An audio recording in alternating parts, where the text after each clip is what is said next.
आवेशों के निकाय की विद्युत स्थितिज ऊर्जा। आवेशों के निकाय की विद्युत स्थितिज ऊर्जा ये क्या है बच्चों कि ये जो आवेश है ना, आप इनको अनंत से लाओ और विद्युत क्षेत्र में ला करके उनकी जो स्थिति है उसमें रखो।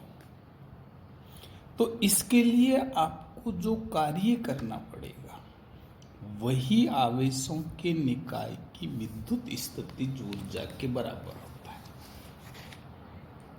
अब मैं इसको एक एक करके बताऊंगा। पहले किसकी बताऊंगा? दो आवेशों का निकाय। इसमें बच्चों दो ही आवेश है। जैसे माना ये क्या है, ये Q1 है, ये Q2 है। कितनी दूरी है बीच में? माना R12। ये दूरी सदिश नहीं है, आप इसको 2-1 भी बोल सकते हो, 1-2 भी बोल सकते हो। अब इसकी हमें विद्युत स्थितिज ऊर्जा निकालनी, तो भी हम अनंत से लाएंगे। तो सबसे पहले मैं Q1 आवेश को लाऊंगा। तो Q1 आवेश को लाऊंगा तो यहां पहले से कोई आवेश ही नहीं है, तो यहां पर कोई विद्युत क्षेत्र ही नहीं है, तो हमें कोई कार्य नहीं करना पड़ेगा। देन Q1 आवेश को अनंत से लाने में हमें कोई कार्य नहीं करना पड़ेगा। अब चलो हम इसको ले आए, तो अब इसका चारों ओर विद्युत क्षेत्र पैदा हो गया सर। अब इस विद्युत क्षेत्र में जब Q2 को लाओगे तो ये विद्युत क्षेत्र इसका विरोध करेगा या इस पर बल डाल लेगा। हमें इस विद्युत क्षेत्र में Q2 को लाने के लिए कार्य करना पड़ेगा। वो कार्य ही इन दोनों आवेशों के निकाय की क्या होगी? विद्युत स्थितिज ऊर्जा होगी। अब हमने कार्य का एक सूत्र पढ़ा है, एक विद्युत विभव का सूत्र है V बराबर W/Q, और W बराबर क्या होता है? V × Q। अगर हम उस बिंदु पर जहां लाना चाहते हैं उसका विद्युत विभव हमें पता है, तो जिस आवेश को ला रहे हो उसको गुणा कर दो। अब मुझे इस Q1 आवेश का विद्युत विभव यहां देखना है जहां आप Q2 लाओगे। तो V बराबर क्या सूत्र होता है? K Q/ दूरी। Q को यहां क्या मान रहे हो? Q1। दूरी को यहां क्या मान रहे हो? R12। यह पुट कर दो। देन W बराबर K Q1 R12। Q कौन सा आवेश ला रहे हो? Q2। तो यहां पर मल्टीप्लाई किससे कर दूं बेटा? Q2 से।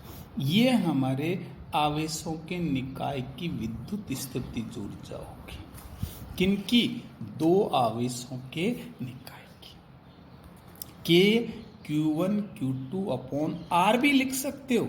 ये तो मैंने बता दिया 1 और 2 के बीच की, आप चाहे 2 और 1 भी लिख सकते हो। दूसरी बात, अब किसकी बताएंगे? 3 आवेशों का निकाय।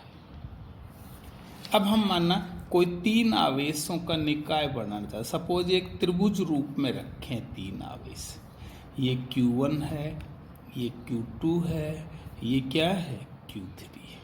इनके बीच की दूरी, ये इनके उससे सिरे से आवेश के अकॉर्डिंग लिख देते हैं। 1 और 2 के बीच की दूरी है, ये 2 और 3 के बीच की दूरी है, और ये 1 और किसके बीच की दूरी है? 3 की। इस निकाय की हमें विद्युत स्थितिज ऊर्जा निकालनी। तो तरीका वही है, एक एक को लाओ और इस स्थिति में ला के रखो, कार्य करना पड़ेगा, तो वो सर स्थितिज ऊर्जा होगी। सबसे पहले मैं Q1 आवेश को लाऊंगा तो सर कोई कार्य नहीं करना पड़ेगा क्योंकि पहले से विद्युत क्षेत्र नहीं है। अब Q1 के क्षेत्र में किसको लाऊंगा? Q2 को। तो अभी ये मैंने कहा था सर सूत्र क्या होता है? K Q1 Q2 R12। अब Q1 Q2 दोनों आ गए। अब मैं कहूंगा Q1 व Q2 के क्षेत्र में किसको लाओ? Q3 को लाने का कार्य, ये W3। अब Q1 के क्षेत्र में जब किसको लाओगे, Q3 को, तो इसकी स्थितिज ऊर्जा क्या होगी, K Q1 Q3 upon R13। इसकी क्या हो गई, K, अब Q2 के क्षेत्र में भी लेना है, K Q2 Q3 अपॉन क्या लिख दूं, R23। अब इन तीनों कार्यों को जोड़ दूं, ये निकाय की विद्युत स्थितिज ऊर्जा हो जाएगी। तो मैं कहूंगा तो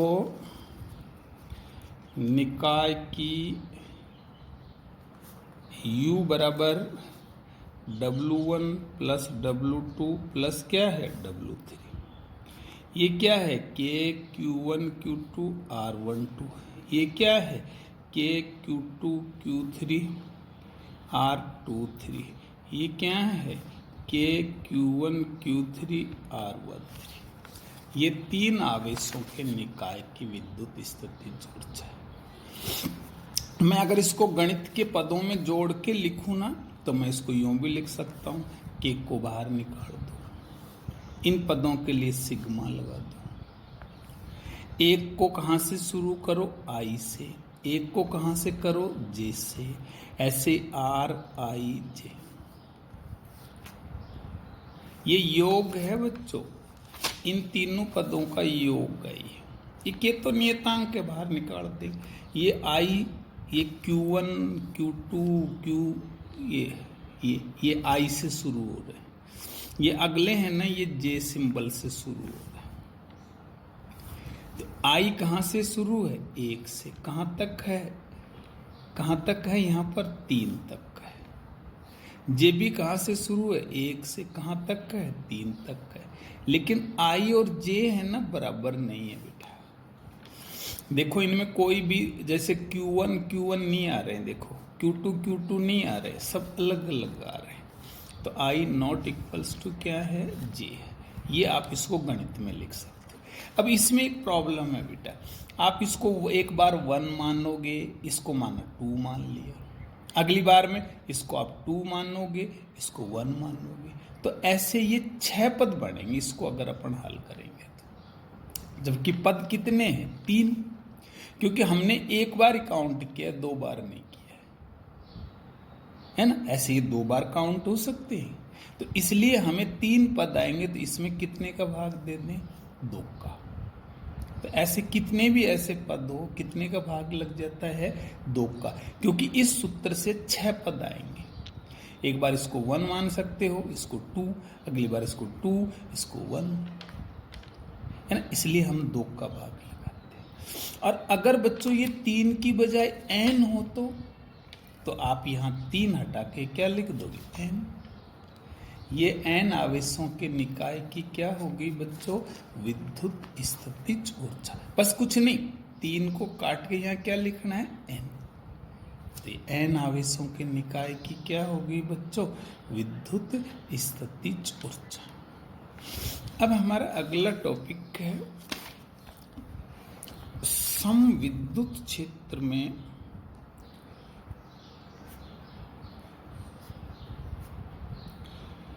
द्विध्रुव को घुमाने का कार्य है। कि समविद्युत क्षेत्र में हम एक द्विध्रुव को घुमाना चाहते हैं, तो हमें कार्य करना पड़ेगा। उस कार्य का है ना, हमें मान ज्ञात करना है। मैं कहूँ सर कैसे, पहले तो कार्य करना ही क्यों पड़ेगा आपको। मैं कहूँ जैसे देखो, मैं आपको एक समविद्युत क्षेत्र बना रहा हूँ सर, ये समविद्युत क्षेत्र बल रेखा समांतर हैं और बराबर दूरी पर। इसमें हमने एक ये विद्युत द्विध्रुव रख दिया, कोई भी ए बी, ये इसका बेटा केंद्र है, ये इसका -q आवेश है, ये इसका +q आवेश है, ये इसका p सदिश है इधर। इस स्थिति में E और P के बीच में कितने डिग्री का कोण है, थीटा बराबर 0 डिग्री का कोण है। देखो ये P सदिश है ना, ये द्विध्रुव आघूर्ण है जो -q से किधर है, P की ओर, और E तो है ही इधर सर। देखो अब मैं इसको घुमाना चाहता हूँ, कहाँ लाना चाहता हूँ, इस ए बी स्थिति से मैं कौन सी स्थिति में लाना चाहता हूँ, ए डैश बी डैश। माना ये एंगल कितना है, थीटा 0। मैं इसको थीटा बराबर 0 से कहाँ तक घुमाना चाहता हूँ, ऐसे घुमा रहा हूँ यूँ, थीटा 0 स्थिति तक। तो कितना कार्य करना पड़ेगा ये मुझे ज्ञात करना है। देखो बेटा, हम कहेंगे जैसे ही मैं इसको थीटा एंगल घुमाऊंगा तो इस पर कितना बल आघूर्ण कार्य करेगा, टॉ बराबर पीई साइन थीटा। ये हमने पिछले उसमें पढ़ लिया है। देखो टॉ बराबर क्या है, पीई साइन थीटा। अब हम इसको घुमाएंगे तो पहले क्या करेंगे हम, ये तो बड़ा एंगल है तो पहले हम छोटे से एंगल के लिए घुमाएंगे, डेल थीटा के लिए। तो जब डेल थीटा के लिए घुमाएंगे तो ये जो बल आघूर्ण है ना, इसके विपरीत हमें कार्य करना पड़ेगा। तो एक कितना कार्य होगा, डेल डब्ल्यू बराबर टो डेल थीटा। मैं कहूंगा सर मुझे तो पूरा कार्य निकालना है, तो कुल कार्य तो समाकलन कहां से करोगे, 0 से कहां तक, थीटा 0 तक। मान रख दो बेटा, टो का मान क्या रख दूं, PE sine theta del theta. समाकलन कर दो इसका, पी को बाहर निकाल दूं, साइन थीटा का माइनस कॉस थीटा होता है, 0 से कहां तक है, थीटा 0 तक। देखो बेटा माइनस भी बाहर निकाल दो, एक बार थीटा की जगह क्या लिख दो, थीटा 0, एक बार क्या लिख दो, कॉस 0। देखो बेटा डब्लू बराबर माइनस पीई, ये हो गया कॉस थीटा 0 माइनस 1। कॉस 0 की वैल्यू कितनी होती, 1। ये माइनस भी अंदर भेज दो, देन हो गया पीई, ये माइनस माइनस क्या हो गया, प्लस माइनस कॉस थीटा 0। ये द्विध्रुव को उसकी स्थायी संतुलन, थीटा बराबर 0 होता है ना बेटा, वो उसका स्थायी संतुलन होता है। स्थायी संतुलन से कहाँ तक घुमा रहे हो आप उसको, थीटा 0 कोण तक। तो आपको इतना कार्य करना पड़ेगा।